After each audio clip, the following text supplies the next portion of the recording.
రాను బొంబాయికి రాను అనే ఒక్క పాటతో వరల్డ్ వైడ్ గా సెన్సేషనల్ క్రియేట్ చేసిన ఫోక్ సింగర్ రాము రాథోడ్ ఇప్పుడు బిగ్గెస్ట్ షో అయిన బిగ్ బాస్ సీజన్ 9 లోకి అడుగుపెట్టి తన సత్తా ఏంటో చూపిస్తున్నాడు. తన పాటలతో జానపద కళా రంగాన్ని కాదు యూట్యూబ్ ని కూడా షేక్ చేస్తున్నాడు. తన పాటల ముందు సినిమా పాటలు కూడా తక్కువే అన్నట్టుగా వందల మిలియన్స్ వ్యూస్ తో ఒక రేంజ్ లో దూసుకుపోతున్నాడు. ఇక ఇంత క్రేజ్ తెచ్చుకున్న రాము రాథోడ్ ఎన్నో కష్టాలు కూడా పడ్డాడు.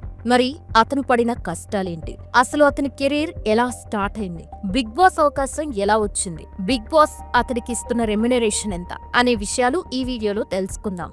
ఇంతకీ బిగ్ బాస్ లో మీ ఫేవరెట్ కంటెస్టెంట్ ఎవరు కామెంట్ చేయండి. అలాగే రాము రాథోడ్ ఎలా ఆడుతున్నాడో కూడా కామెంట్ చేయండి. బిగ్ బాస్ ఈ షో గురించి ప్రత్యేకంగా చెప్పాల్సిన అవసరం లేదు. ఇప్పటికే 8 సీజన్లు పూర్తవగా ఇప్పుడు 9వ సీజన్ 2వ వారంలో కూడా అడుగుపెట్టింది. ఇక ఈసారి కామనర్స్ అండ్ సెలబ్రిటీస్ తో స్టార్ట్ అవగా మొదట్లో షో కాస్త బోరింగ్ గా ఉన్నప్పటికీ ఇప్పుడు కొంత పర్వాలేదు. ఇక ప్రతి సీజన్ లో సింగర్స్ ఉండాల్సిందే, అది బిగ్ బాస్ రూల్. అలా ఈసారి ఫోక్ సింగర్ అయిన రాము రాథోడ్ ని బిగ్ బాస్ ఇన్వైట్ చేయగా షో మొదటి నుంచి ఇప్పటి వరకు రాము రాథోడ్ బాగానే యాక్టివ్ గా కనిపిస్తున్నాడు. ఇచ్చిన టాస్కుల్ని రిస్క్ లేకుండా కంప్లీట్ చేస్తున్నాడు. మధ్యలో పాటలు పాడుతూ హౌస్ మేట్స్ కి ఫుల్ జోష్ అందిస్తున్నాడు. అలా ఒక పేద కుటుంబం నుంచి ఈ స్థాయికి వచ్చిన రాము రాథోడ్ ని చూసి అందరూ మురిసిపోతున్నారు. అంతేకాదు అందరికీ ఆదర్శంగా కూడా నిలబడ్డాడు. ఇక ఇటీవలే అతని తల్లిదండ్రులు పలు ఇంటర్వ్యూల్లో పాల్గొని అతడి గురించి, అతడు పడిన కష్టాల గురించి చాలా విషయాలు చెప్పుకొచ్చారు. హౌస్ లో తమ కొడుకు బాధలో ఉన్నప్పుడు చూడలేకపోతున్నామని, అతడు నవ్వుతూ ఉంటే చాలా సంతోషంగా ఉందని, ఎలాగైనా తమ కొడుకు బిగ్ బాస్ విన్నర్ అయ్యి కప్పు గెలుచుకొని రావాలని కోరుకుంటున్నారు. మరి రాము రాథోడ్ ఈ స్థాయికి ఎలా వచ్చాడో ఇప్పుడు తెలుసుకుందాం. సింగర్ రాము రాథోడ్ మహబూబ్ నగర్ జిల్లా భూత్పూర్ మండలంలోని గోపాల్పూర్ తాండాలో బంజారా కమ్యూనిటీకి చెందిన ఒక పేద కుటుంబంలో జన్మించాడు. ఇతని తండ్రి పేరు కిషన్ అలియాస్ కృష్ణ, తల్లి పేరు కమలమ్మ. వీళ్ళు పెళ్లైన నెల రోజులకే వేరే ప్రాంతానికి వెళ్లి కూలి పనులు చేశారు. ఆ సమయంలో వీళ్ళు చాలా కష్టాలు పడ్డారు. ఇక పిల్లలు పుట్టిన తర్వాత పిల్లల కోసం మరింత ఎక్కువగా కష్టపడ్డారు. వీరికి 5గురు సంతానం కావడంతో వాళ్ళని పెంచి పోషించడానికి కూలీ పని కోసం పిల్లల్ని వదిలేసి ముంబైకి వెళ్లి చాలా కష్టాలు పడ్డారు. గతంలో వీళ్ళు డ్యాముకు సంబంధించిన కూలి పని కోసం వెళ్ళినప్పుడు అక్కడ ప్రతిరోజు పురుగులున్న అన్నం, చింత పులుసు పెట్టడంతో తప్పని పరిస్థితిలో ఆ పురుగుల్ని తీసేసి అన్నం తినే పరిస్థితి వచ్చిందట.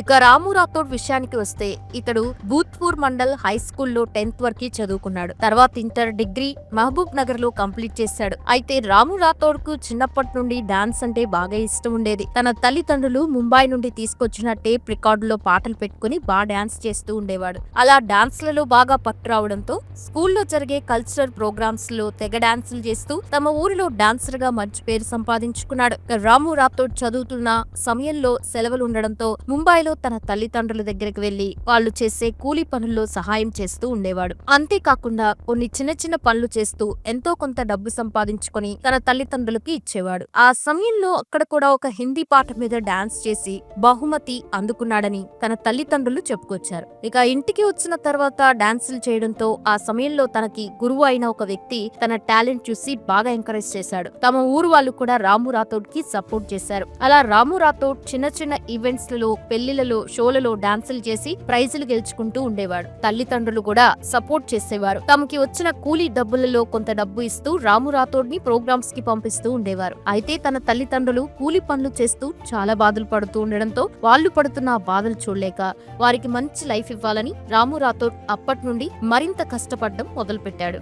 అలా ఒక 5,000 స్టేజ్ పర్ఫార్మెన్స్లు చేశాడు. ఆ సమయంలోనే తన తల్లిదండ్రులని ముంబై నుండి తమ ఇంటికి తీసుకొచ్చాడు. ఇక అతనికి డాన్స్ మాత్రమే కాదు, పాటలు పాడడం అంటే కూడా చాలా ఇష్టం. చిన్నప్పటి నుండి ఎంతో మంది గొప్ప సింగర్స్ పాటలు విని వాళ్ళలాగా తను కూడా సింగర్ అవ్వాలి అని, అలాగే తనే పాటలు రాసి తన పాటకి డాన్స్ చేస్తే బాగుంటుంది కదా అని మెల్లిమెల్లిగా పాటలు రాయడం మొదలుపెట్టాడు. ఇక అప్పుడే లాక్డౌన్ కూడా స్టార్ట్ అవగా ఆ సమయంలో యూట్యూబ్ అనే ఒక ప్లాట్ఫామ్ ద్వారా తను పాడిన పాటల్ని, డాన్స్ వీడియోల్ని పెట్టి సంపాదించుకోవచ్చని తెలుసుకున్నాడు. ఇక దీనిపై బాగా ఫోకస్ పెట్టి 4-5 పాటలు చేశాడు. కానీ అవంతా రీచ్ కాకపోయేసరికి అసలు అసలు అవి ఎందుకు రీచ్ అవ్వలేదని దాని మెలకువలు తెలుసుకున్నాడు. ఇక అప్పుడే తనకి మంచి మెలోడీ సాంగ్ తట్టడంతో ఎలాగైనా ఈ పాటను వైరల్ చేయాలని తన టీంతో కలిసి ప్లాన్ చేయగా అలా చిన్న రాములమ్మ సాంగ్ ని చేసి మంచి సక్సెస్ అందుకున్నారు. ఇక ఈ పాటతోనే రాము రాథోడ్ అందరికీ పరిచయం అయ్యాడు. ఈ పాట 100 మిలియన్స్ దాటి యూట్యూబ్ ని ఒక రేంజ్ లో షేక్ చేసింది. అయితే ఈ పాట తర్వాత Dhamaka movie music director Bheems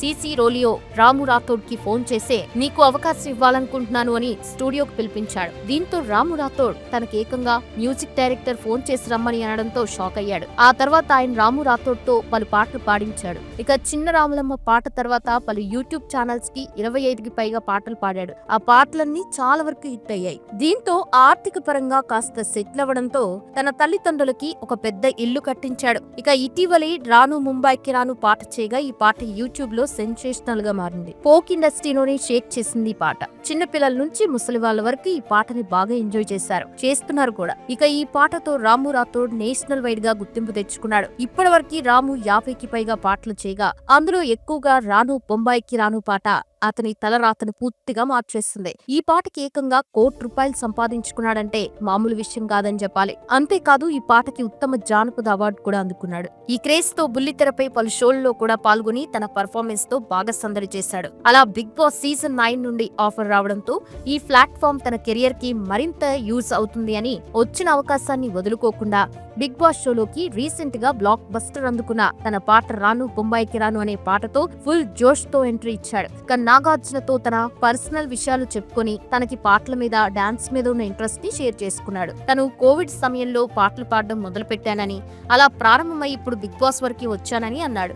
రాను ముంబైకి రాను పాట యూట్యూబ్ లో 563 మిలియన్ల వ్యూవర్షిప్ ని సొంతం చేసుకుందని చెప్పడంతో నాగార్జున సైతం ఆశ్చర్యపోయాడు. ఆ తర్వాత నాగార్జున అతనికి మరింత సపోర్ట్ చేస్తూ హౌస్ లోకి పంపించాడు. ఇక హౌస్ లోకి అడుగుపెట్టిన తర్వాత రాము రాథోడ్ తమ ఇంట్లో చేయని పనులు కూడా బిగ్ బాస్ హౌస్ లో చేయడంతో అతని తల్లిదండ్రులు తట్టుకోలేకపోతున్నారు. కానీ ఇదంతా ఆటలో భాగమని మళ్లీ తమలో తాము సమర్థించుకుంటున్నారు. అలా రాము రాథోడ్ బిగ్ బాస్ హౌస్ లో తను ఉండే విధానంతో ప్రేక్షకుల మనసుల్ని ఆకట్టుకుంటున్నాడు. ఇక బిగ్ బాస్ రాము రాథోడ్ కి వారానికి ₹2 లక్షల రెమ్యునరేషన్ ఇస్తున్నట్టు తెలిసింది. చూశారు కదా ఫ్రెండ్స్, మరి రాము రాథోడ్ గురించి మీ అభిప్రాయం ని కామెంట్స్ రూపంలో చెప్పండి. మరిన్ని ఇంట్రెస్టింగ్ వీడియోస్ కోసం ఛానల్ ని సబ్స్క్రైబ్ చేసుకోండి. Thanks for watching.